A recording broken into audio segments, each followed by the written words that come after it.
Bueno, pues muy buenas, ya estamos aquí con El Mundo en Libertad y vamos a hablar, lógicamente, del fraude masivo, este fraude que algunos no ven. Resulta que la UDEF lo estima en 2.000 millones de euros, el fraude de los fondos de formación en Andalucía. ¿Cuál es la respuesta de los responsables de la Junta? No hay fraude, no hay escándalo, todo es una maniobra, no lo vemos por ningún lado. La frase estrella, la de Cayo Lara, que directamente dice 2.000 millones, no sabemos ni siquiera si son 2 millones de euros. Bueno, pues vamos a hablar de eso y del papel de la justicia, y vamos a hablar, lógicamente, ya no solamente del papel de la justicia, sino del show en la justicia, el tema del Pidio Silva. Bueno, les presento a todos los integrantes de la mesa y empezamos. Domingo Soriano, muy buenas. Hola, bienvenido. Lucía Méndez, hola, muy buenas. Carlos. Federico, ¿cómo estás? ¿Qué tal? Y Pedro Guartango, muy buenas. ¿Qué tal, Carlos? Bueno, vamos a ver el vídeo que hemos preparado de ese escándalo que algunos no ven y que resulta que directamente la policía dice que puede llegar a 2.000 millones de euros. De nuevo, los cursos de formación como presunta tapadera de un fraude que de momento se calcula entre los 20 y los 40 millones de euros.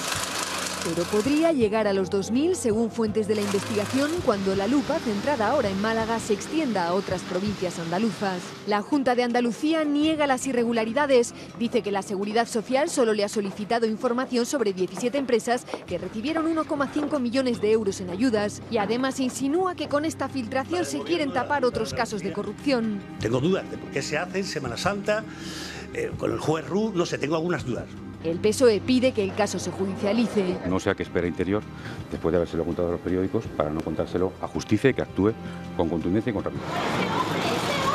Entre 2007 y 2013 se destinaron 3.700 millones de euros a la formación, etapa en la que Antonio Fernández y Manuel Recio, imputado e investigado respectivamente por el caso de los ERE, ocuparon la Consejería de Empleo. ¿Qué mecanismo de control y fiscalización tiene la Junta de Andalucía para que de manera reiterada y permanente sucedan estas cosas? El PP ha pedido que la presidenta de la Junta dé explicaciones.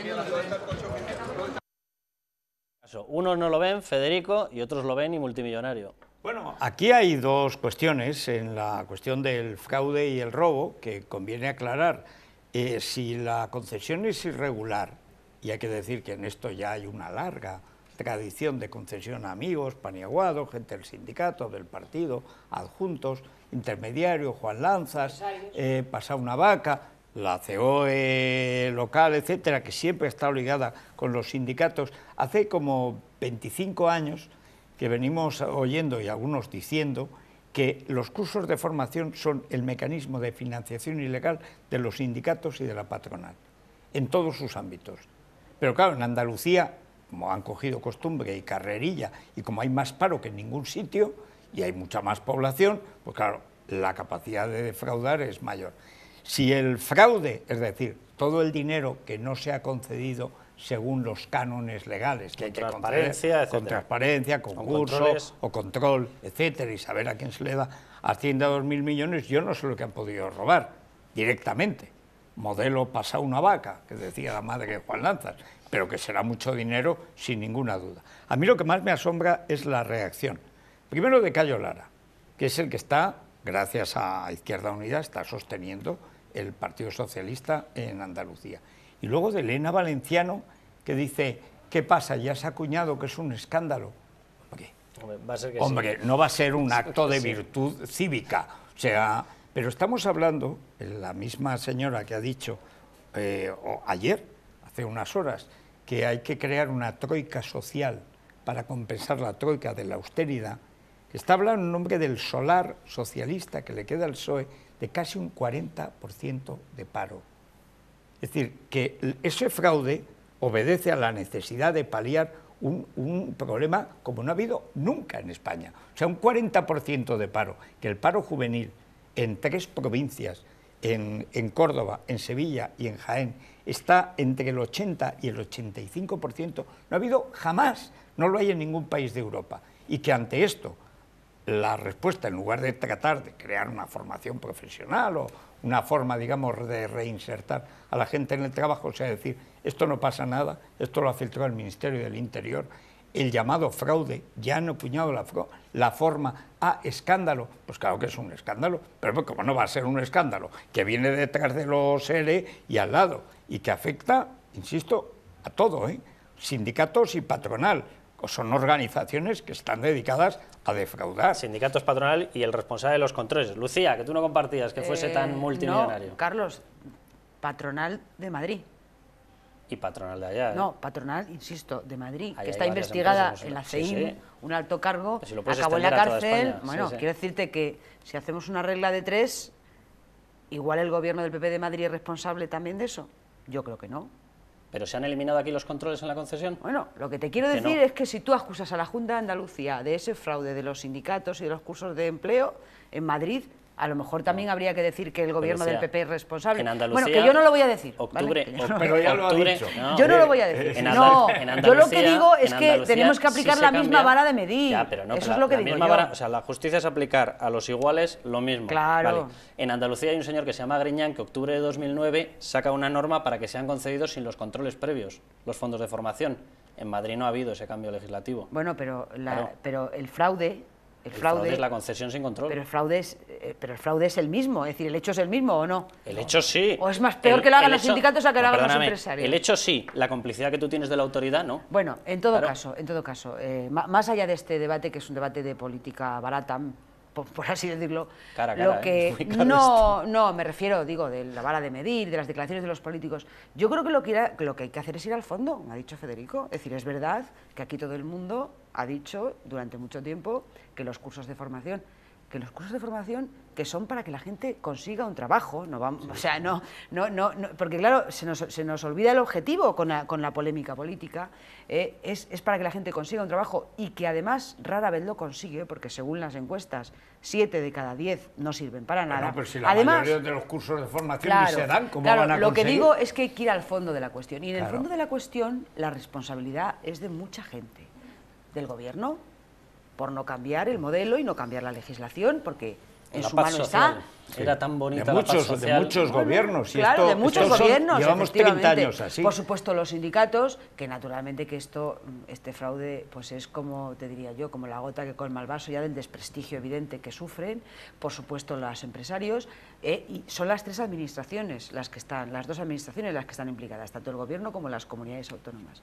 O sea, que lo que a mí me gustaría es que de este tema se hablara del fondo de las causas y de las reformas necesarias para que ese fraude no sea posible, aparte, naturalmente, de castigar a los que se hayan llevado el dinero.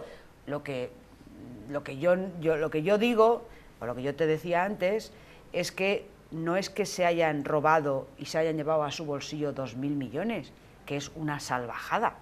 Es decir, que cuando tú Que han lees... generado el sistema para Claro, poder 2.000 robar millones, dentro del descontrol de 2.000 millones es Sí, el sí. montante total. No quiere decir que Que eso se haya los robado. que se hayan organizado los cursos se hayan llevado a su casa 2.000 millones, que es una barbaridad. Se habrán llevado los que se hayan llevado según... No, ya no, veremos pero en les has administración. quitado a los parados Sí, 2.000 estoy de millones acuerdo. que eran para bueno, ellos. ¿eh? no, porque algunos Sí, sí que se han dado los cursos. Otra cosa es que no sirvan 4 para nada. cursos que no sirven para Bueno, nada. eso sí. Pedro, empieza a haber una sensación, o por lo menos yo la tengo, un tanto extraña por las presiones a Alaya, por que se le empieza a apretar las tuercas desde un punto de vista político diciendo tienes que cerrar la instrucción del caso ERE, por lo que puede pasar con la judicialización de esta nueva parte y tal.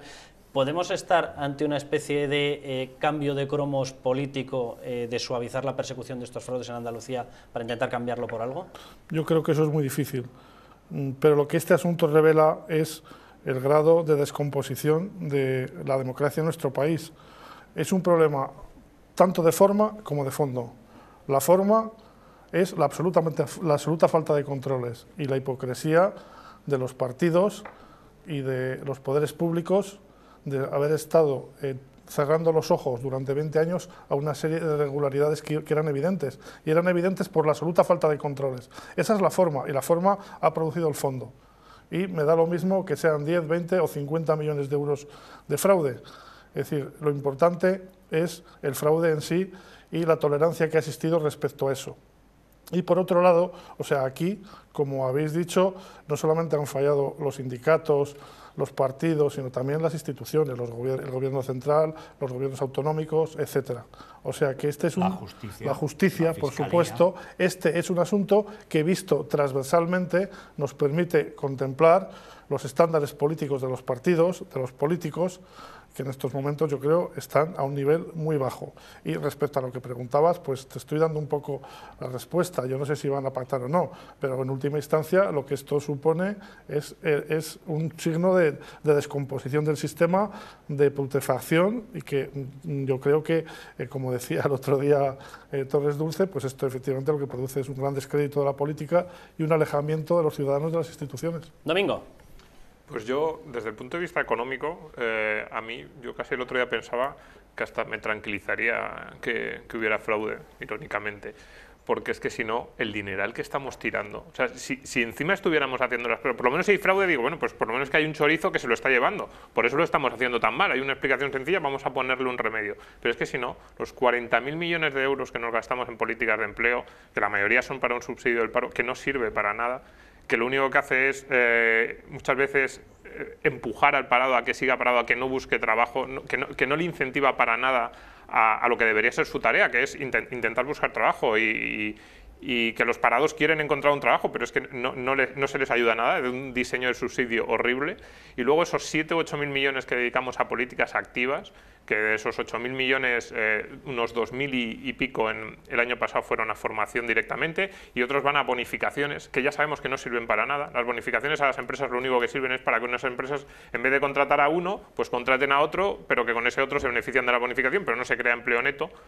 Y los 2.000 millones de formación sabemos que no sirven para nada, pero además lo sabemos desde hace 20 años y hace 10 años eran más, porque hemos sido uno de los recortes en este proceso de mínimo recorte del gasto público de los últimos años, una de las partidas que más han tocado ha sido esta, y menos mal, porque es que se estaba tirando literalmente el dinero. Pero fíjate que sí que sirven para algo y sí que se los lleva a alguien, porque hay una serie de empresas constituidas muchas veces por los propios sindicatos o por la propia patronal, que son las que dan los cursos y casualmente ellos sí lo ingresan. Que otra cosa es que la eficacia sea lamentable, sí, pero ellos se lo están llevando ese dinero. Pero es que luego cuando hablas... Y el problema es que eso lo llamamos legal. Decimos, no, como ha sido concedido y se ha dado el curso, pero ¿qué curso se ha dado? Sí, si ese curso no vale para nada, si no tiene ni pies ni cabeza. Es que por eso decía yo que casi, si hay fraude, en cierto sentido me tranquilizo porque digo, mira, por lo menos la explicación es que hay un tipo que se lo está llevando a casa. Pues cojámoslo y metámoslo en la cárcel. En España. Claro. A lo mejor se lo gasta en Andalucía, no especifiques en qué. Por lo menos crea trabajo en la hostelería, ¿no? Pero es que en los casos en los que no hay fraude es casi peor, porque entonces lo que estamos dando es dinero para cursos que no sirven para nada, que ningún parado aprovecha, que van allí a pasar el tiempo, a pasar horas muertas, y tenemos a un parado 5 meses metido en una clase para un curso que no le va a servir para reformarse, que no va a servir para mejorar su productividad en el futuro. Es absolutamente desquiciante el sistema. Dejadme que veamos, porque mencionabais el tema de la justicia, las declaraciones de Torres Dulce diciendo que no pueden dar abasto, que no tienen capacidad para afrontar un caso como el de los fondos de formación. La Asociación de Fiscales en Es Radio, de hecho, hablaba, y uno de sus portavoces confirmaba esa idea. Vamos a escucharlo. Desgraciadamente, las palabras que dijo ayer el fiscal general del Estado son un claro reflejo de cuál es la situación actual del Ministerio Fiscal español, en el que se encuentra total y absolutamente desbordado de trabajo. La lacra tradicional de la Administración de Justicia en toda España, no solo ya del Ministerio Fiscal, sino de todos los juzgados con competencia en materia penal, es que se encuentran sobrecargados. Pues las medidas son claras. Es necesario, en primer lugar, la ampliación de la plantilla de la carrera fiscal. No somos suficientes para atender todo el trabajo que tenemos. Eso es una medida. Tenemos que ser más. Y además es necesario tener medios materiales. De cualquier tipo de oficina, de infraestructura, de instalaciones, y además es necesario dar una vuelta de tuerca al sistema procesal. Tenemos un sistema procesal del siglo XIX, que en su momento funcionó muy bien, fue uno de los más avanzados de Europa, pero es necesario simplificar el procedimiento penal, rejuvenecerlo y facilitarlo o simplificarlo para dar respuesta a las conductas actuales, que en definitiva los ciudadanos, que seamos capaces de dar una respuesta rápida a todos los procedimientos. Yo tengo la sensación, Federico, de que todo esto que se está describiendo, que es cierto, está buscado. Es decir, tiene una intención política detrás. Lo infradotas y luego además lo contaminas políticamente. No, yo creo que el problema de la justicia española no es de medios. El problema es que la dirección política de la justicia española es de una corrupción atroz. O sea, en España hay 10.000 aforados. O sea, ¿pero por qué? Acaba de empezar su carrera como eurofuturo parlamentario, que lo será, Pepe Blanco, a quien el Supremo jueces que el partido del señor Blanco ha nombrado han absuelto a pesar de una pequeña evidencia, que es un casoplón que creo que no cabe en Pozuelo.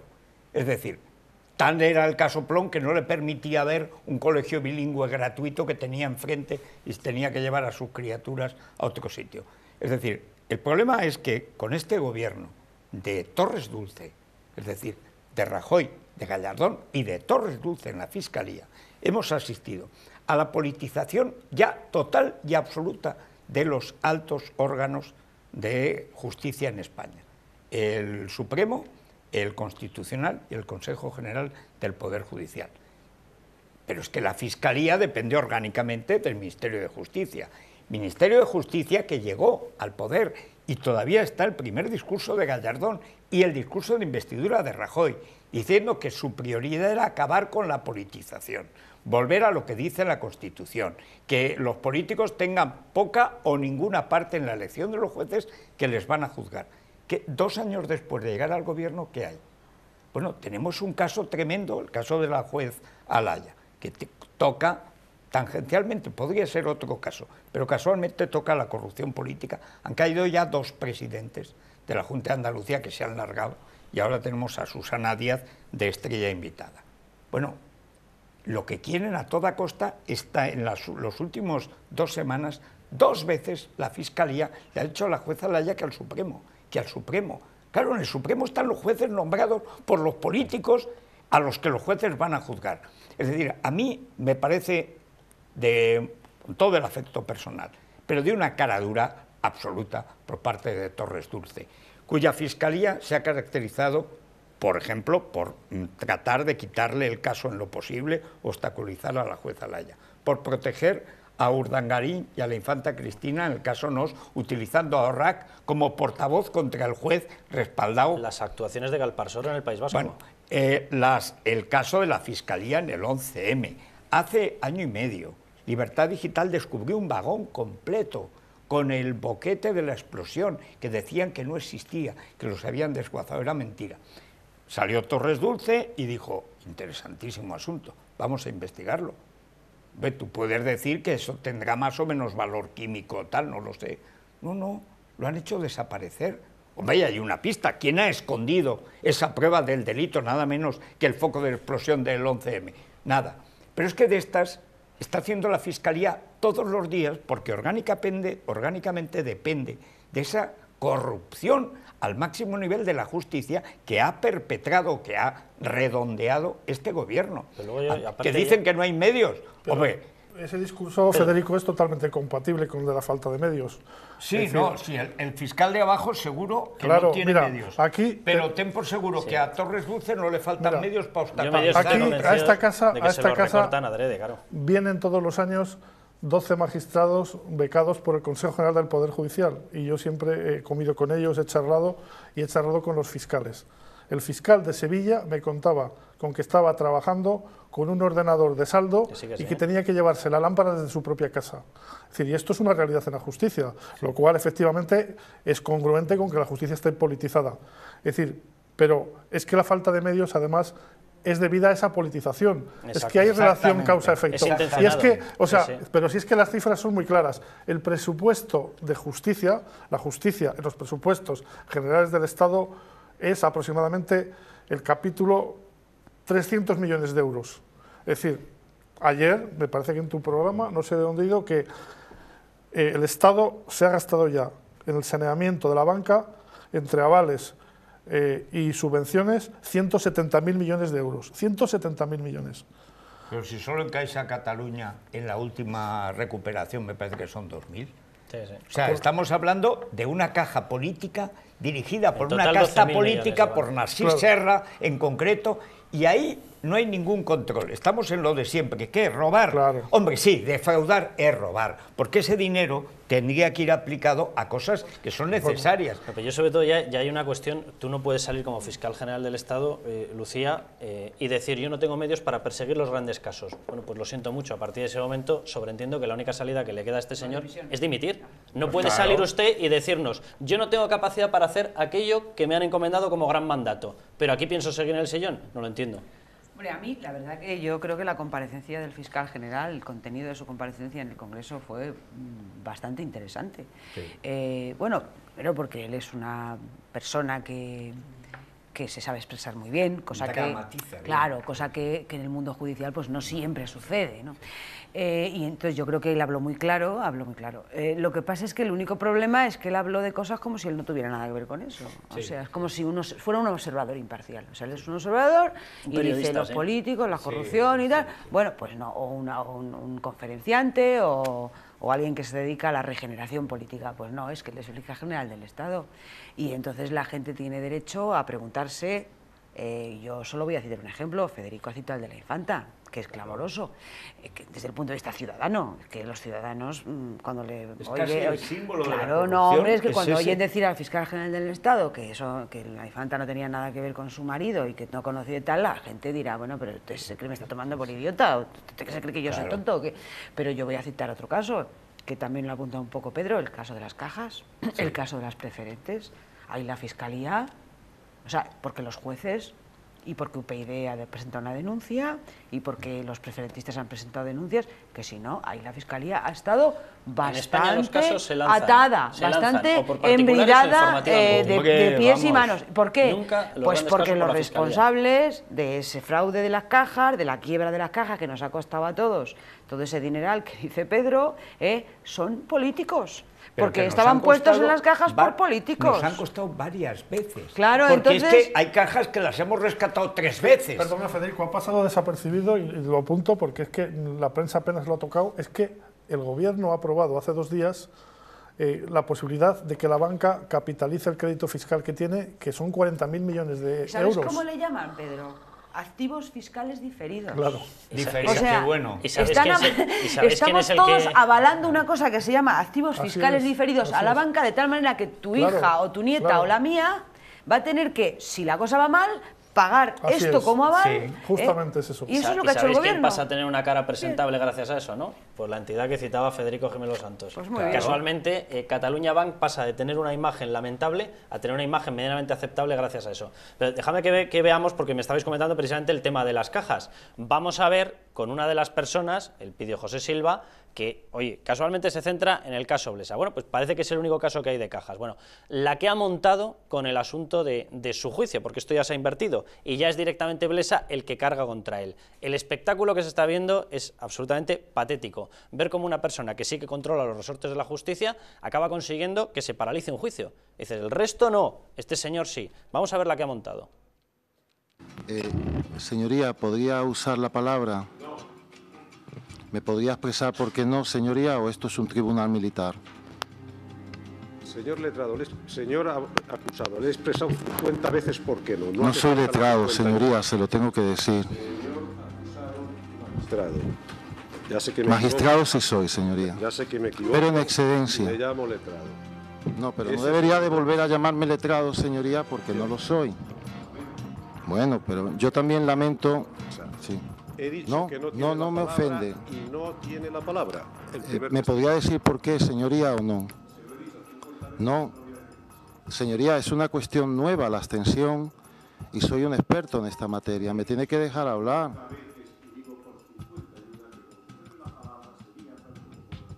No. No, sí. Señoría, no es como indefendido. ¿Me va a expulsar, señoría? Pero ¿y no tendría usted que dejarme aquí? De verdad, bueno, a cualquiera de los que hayáis estado en un juicio os lo pregunto, si tenéis una actitud, pero vamos, no sé, una décima parte de osada de la de este señor, ¿cuánto tiempo se tarda en que os echen de la sala? De verdad, es que, vamos, me parece inaudito. Bueno, todo empezando por el hecho de que cuando tú entras en una sala, tu voz es la de tu abogado, por eso lo nombras, no puedes hablar tú. Bueno, pues este señor no solamente es que hable, es que le manda a explicarse al presidente de la sala, le dice, ¿se va usted a atrever a echarme a mí, al gran Elpidio? Lo mejor es que aparece este abogado, que es el Candidín, conde Pumpidín, o sea, o no sé si se llama Cándido, pero en fin, el conde Pumpido. Sí se llama. Se llama, sí, también Cándido. Sí. Cándido, sí. Pues vale, Cándido es un rato, sí. Pensar que Cándido significa blanco, impoluto y virginal. Bueno, hace 2 días intentó, mediante una trapacería abierta, decir que había perdido la confianza de su defendido. O sea, no el defendido había perdido la confianza, no.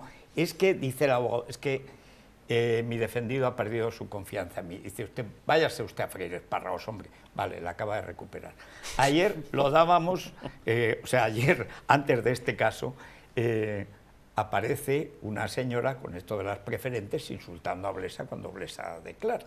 Como es normal. Bueno, como es normal, salvo que a lo mejor resulta que no es de las preferentes. Quiero decir, porque va el Elpidio y le dice entonces a ese abogado, con el que no tenía confianza, le dice, esto es lo que yo buscaba. Y cree que hablando así no lo van a grabar. Bueno, ahora le monta este número, faltándole al respeto al juez, como efectivamente cualquier justiciable. Le dice, no eso, simplemente el tono, bueno, no, es que te ponen, te mandan a la ergástula del Teatro de Mérida, si es que queda algo así. Pero es que es una casta especial que vive en un mundo aparte.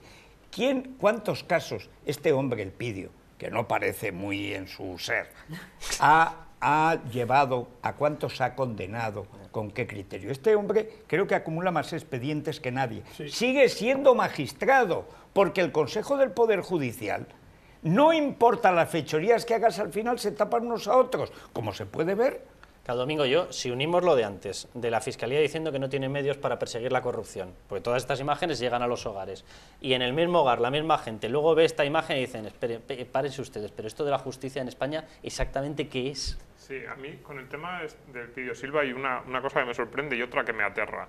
Me sorprende esta caracterización por parte de muchos grupos de comunicación y de partidos políticos del Elpidio Silva como un juez que se ha enfrentado a los poderosos, al sistema. Y yo decía el otro día, ¿pero a quién se ha enfrentado? ¿Qué poderoso? Si Miguel Blesa es lo menos poderoso que hay ahora mismo en España, pobre hombre, ahora habrá hecho lo que habrá hecho, pero quiero decir que ahora mismo... Si lo peor es que está haciendo... Ahora mismo en el arroyo.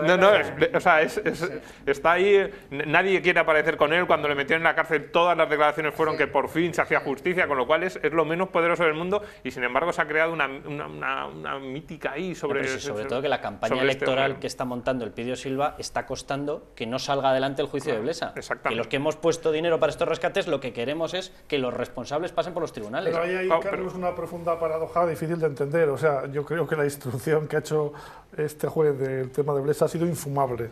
Empezando porque reabrió el caso una vez que ya la sala lo había archivado. O sea, ha cometido todo tipo de irregularidades y se merece estar en el banquillo. Pero es que desde que él dicta el último auto en el que decide meter en prisión provisional a Blesa al juicio, han debido pasar, yo creo que menos de 8 meses. Menos de 8 meses. Y sin embargo... Dos veces lo metió en la cárcel. Y 2 veces lo metió en la cárcel. No me parece bien, pero, dos. O sea, sin embargo, es decir, Caja Madrid sale a bolsa en el 2011, en el 2012 el Estado la interviene con un agujero de más de 20.000 millones de euros y el tema está empantanado judicialmente.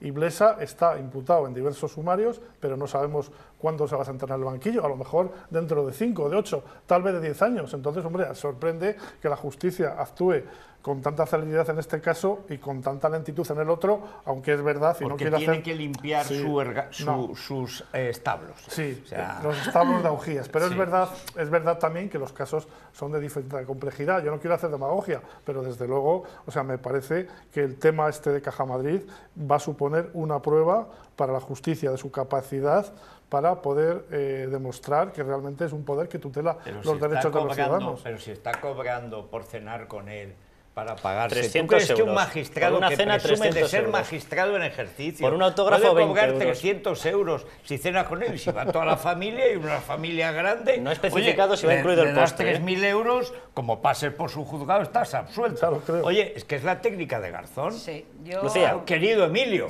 le dirá, querido Elpidio. O sea... Yo que estoy completamente de acuerdo con lo que ha dicho Pedro, es decir, lo comparto totalmente al 100%, creo que los que estamos pidiendo justicia para el asunto de las cajas hemos tenido muy mala suerte con este juez, la verdad. Muy sí, también. Porque nos ha tocado, pues no sé si habrá algún juez más extravagante que este, pero lo dudo. Es decir, yo creo que debe ser lo más extravagante que hay en la carrera judicial. Justo nos ha tocado este señor para que haga justicia en el caso Blesa. Pues hemos tenido muy mala suerte y ahora pues habrá que esperar a que otros jueces hagan la justicia que no se ha hecho. En cuanto a este personaje, hombre, yo creo que lo que ha querido hacer es convertir su juicio en un reality. Sí, él es una campaña electoral. Él es una persona que de repente ha saltado del anonimato a la fama. Entonces, este señor no lo conocía a nadie, hace un año no le conocía a nadie. Y ahora resulta que es como el Robin Hood, ¿no? Y yo creo que el hombre se lo ha debido creer de verdad, supongo yo, por las cosas que dice son asombrosas. Es decir, sí. yo no doy crédito cuando le veo y hablar y tal. Entonces yo supongo que él se lo ha creído. Se lo ha creído porque él es un personaje básicamente fabricado en la televisión y en las redes sociales. No, antes, el otro día dijo, en un periódico económico que dijo que el juez Elpidio Silva seguía en la instrucción del caso Blesa su información y su línea editorial. Ahora ya se ha olvidado. No lo sé, pero bueno, yo no lo he olvidado y sé a qué medio te refieres. Claro. Te refieres a un periódico económico. En periódico económico no es Expansión y no es 5 No, el otro es el tercero. O sea, pero bueno, que cuando ha cristalizado su fama, digamos, claro, ha sido a través de la televisión y a través de las redes sociales. Entonces el otro día cuando alguien le preguntó, pero oiga, usted, si como usted dice, es usted el Robin Hood en fin, el caballero blanco de la justicia española, el único que hace justicia, ¿por qué no hay ningún juez que le apoye? Y dice, bueno, pero es igual, tengo miles de seguidores en Twitter. Digo, pues ya está. Entonces yo supongo que este personaje, tal y como ha surgido, se acabará. Es decir, cuando lleguen las elecciones... No estés tan segura, mira Revilla. Cuando lleguen las elecciones europeas y este hombre descubra que una cosa es que le digan por la calle ole tus narices y otra cosa es que le vayan a... Porque es que a lo mejor él cree que va a ser eurodiputado. A lo mejor... O que le van a pagar 300 euros o que le van a pagar 300 euros Yo creo que se cree las dos cosas.